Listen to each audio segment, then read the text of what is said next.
Media वाले कह रहे थे मोदी जी ने 400 पार का नारा दिया। हमने कहा सिर्फ 400 पार का नारा क्यों नहीं 600 पार का नारा दिया। भाजपा वाले 600 पार का भी नारा दे सकते हैं। भाजपा वाला कह सकते हैं कुछ सीट पाकिस्तान से आएगी, कुछ बांग्लादेश से आएगी, कुछ श्रीलंका से आएगी, कुछ अफगानिस्तान से आएगी। तो 700 पार का भी नारा दे सकते हैं। क्या नारा दिया था दिल्ली में, गोपाल जी याद है आपको? 45 पार। कितना नारा दिया था बीजेपी वालों ने? कितना दिया था?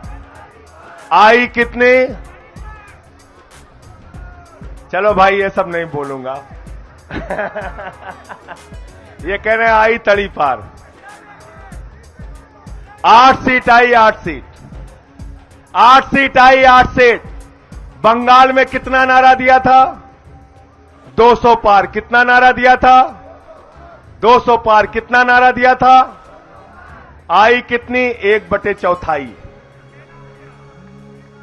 50-55 सीट आई। हरियाणा में कितना नारा दिया था? कितना नारा दिया था? 75 पार। आई कितनी? 40 सीट। मेघालय या मिजोरम कौन सा अभी मुझे चुनाव बता रहे थे, वहां नारा दिया था 21 पार, वहां आई 1 सीट। कितनी आई? 1 सीट।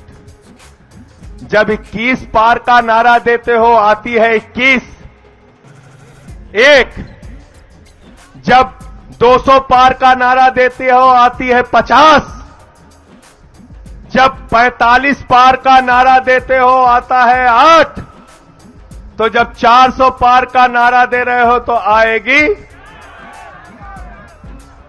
4। थोड़ा कम बोल रहे हो तुम लोग इतने। 4 थोड़ा है 40। तोमर जी कह रहे हैं 40 आएगी। 40 मान लें। चलो बहुत ताकत लगाएंगे, 100 आ जाएगी।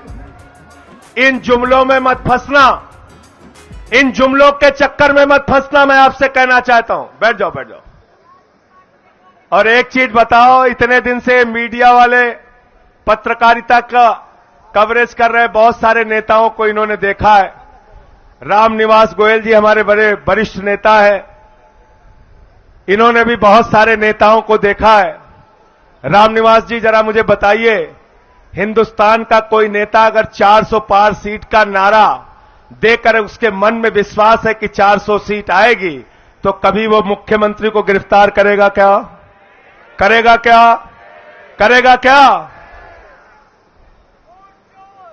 कभी वो कांग्रेस पार्टी का खाता सीज करेगा क्या? कभी वो झारखंड के मुख्यमंत्री को गिरफ्तार करेगा क्या? भैया 400 पार का जिसका नारा होता है और उसको यकीन होता है कि हमारी सरकार बन रही है, वो ऐसे हथकंडे नहीं अपनाता। इसलिए मोदी जी हार रहे हैं और 2024 में वापस जा रहे हैं।